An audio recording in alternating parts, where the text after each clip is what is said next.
গাইটাল কিশোরগঞ্জ সদরে আপনার বিশ্বস্ত পশু ও পাখির খাবার রাজারবাড়ি অ্যাগ্রো ফার্ম। আমাদের কাছে পাবেন ককাটেল, টিয়া, লাভবার্ড, বাজিগার, ঘুঘু, কোয়েল পাখি ও ডিম, খরগোশ, বিভিন্ন জাতের কবুতর, ফার্মি ও দেশি মুরগি, ইনকিউবেটর মেশিন।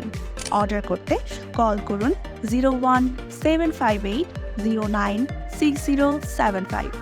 বিশ্বাসযোগ্য সেবা ও মানসম্মত পণ্য পেতে আজই আমাদের সাথে যোগাযোগ করুন আমাদের ইউটিউব চ্যানেল ও ফেসবুক পেজে কিশোরগঞ্জ বার্ড হাউস। আপনারা চাইলে এখানেও যোগাযোগ করতে পারেন।